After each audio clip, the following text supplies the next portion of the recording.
Welcome to The Roost. I'm Farrah, and today I'm going to be walking you through a focaccia recipe. And one of the reasons I wanted to do a video is because getting the consistency of the dough is really important with this recipe. And it's so delicious that it's kind of the key step in the whole recipe. So I've already pre-measured everything out. I've got the flour, yeast, and sugar already in this bowl. And one interesting thing about the recipe is that it asks you to add warm water bit by bit, and that's kind of the key of how you get the right consistency.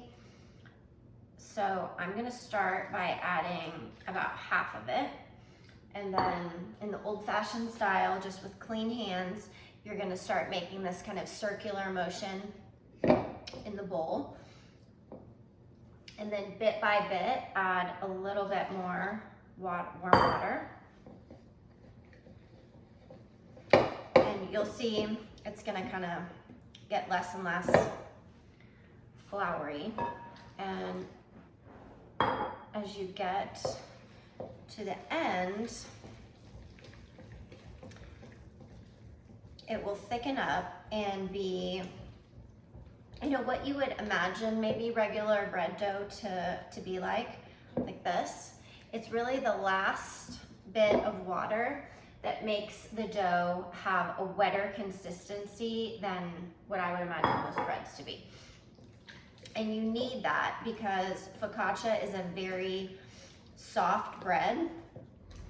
And the other thing that I wanted to mention, which may or may not stand out in the notes to you when you read the recipe, is that if you can find a really good quality olive oil, that is what will give this recipe all of its flavor. So it is pretty important. It doesn't have to be expensive. You can find different olive oils made in California. You can find them on Amazon. I'll send a link in the profile for some different olive oils on Amazon that you can buy from Europe and whatnot if you want something Italian or Greek or Spanish even. All right, so now you can judge it with your eye when you get to the very end because you don't want it to get too watery, but I'll show you. This is done, I think. I left probably about 4 or 5 tablespoons of water out. Didn't use them all because mine's wet enough already.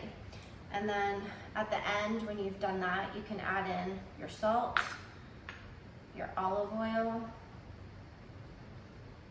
and again, just mix it by hand. And then I'm gonna show you more or less what you're gonna be going for. That consistency there. It's almost like pancake batter. A little thicker than that. And that's it.